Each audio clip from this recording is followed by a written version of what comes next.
Ticket आ रहे हैं, police प्रशासन भी आ रहे हैं, वो लोग के लिए धन्यवाद। आए निकाले हम लोग को।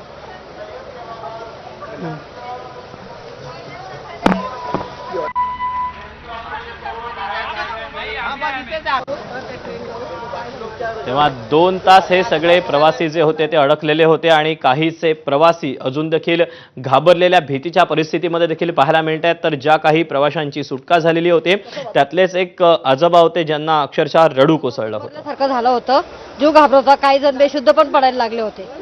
पण तुम्ही पूर्णपणे सुखरूप आहात? हो, मी सुखरूप आहे आता। काही इजा वगैरे झाली? नाही इजा वगैरे काय नाही। बीएमसी आणि फायर ब्रिगेडने तुमची मदत केली, काय सांगाल त्यांच्याबद्दल? त्याबद्दल आभार व्यक्त करते, खूप खूप आभार व्यक्त करते त्याबद्दल। तुमचं नाव काय? त्यांनी माझं नाव निर्मला दिलीप वराडे। निर्मला जी, तुम्ही हिंदी बोल सकता का? हो, बोलू सकते। हमें हिंदी में बताइए कि अंदर जब आप लोग फंसे तो क्या माहौल था, लोग दूसरे को कैसे संभल दे रहे थे, कैसे एक दूसरे को? हमको बहुत डर लग रहा था और थोड़े देर तक हम रास्ता देखे, अभी गाड़ी आगे जाएगी तभी जाएगी करके देखा।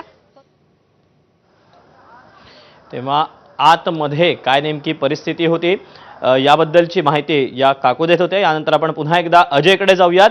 अजय, अजूनही अनेक लोक या मोनोरेलमध्ये अडकलेलेच पाहायला मिळत आहेत। काही विद्यार्थी असतील, काही तरुण असतील, काही वृद्ध असतील, या सगळ्यांचीच आता हळूहळू सुटका केली जाते। सुखरूपपणे हे सगळे बाहेर येत आहेत।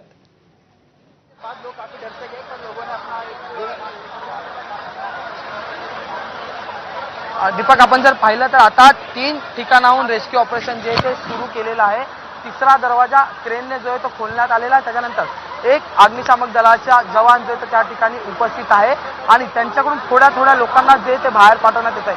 सगळ्यात महत्त्वाचं म्हणजे ती तिसरी क्रेन जी आहे ती वर खाली करणारी क्रेन आहे, म्हणजे वरती जाणार प्रवाशांना घेणार आणि मग खाली येणार, पण बाकीच्या 2 क्रेन आहेत त्याच्यावर प्रवाशांना जो आहे तेव्हा 3 ठिकाणाहून आता रेस्क्यू ऑपरेशन सुरू करण्यात आल्याची माहिती अजय आपल्याला देतो आहे। मोनोरेलच्या पहिल्या डब्याची एक काच फोडण्यात आलेली होती, ज्यावेळेला ही मोनोरेल अडकलेली ती जवळपास अर्धा ते 1 तास होत आलेला होता आणि यातनं जे काही प्रवासी सध्या उतरत आहेत यांच्यामध्ये काहीसं सध्या भीतीचं वातावरण देखील पाहायला मिळतंय। तर सुटकेचा थरार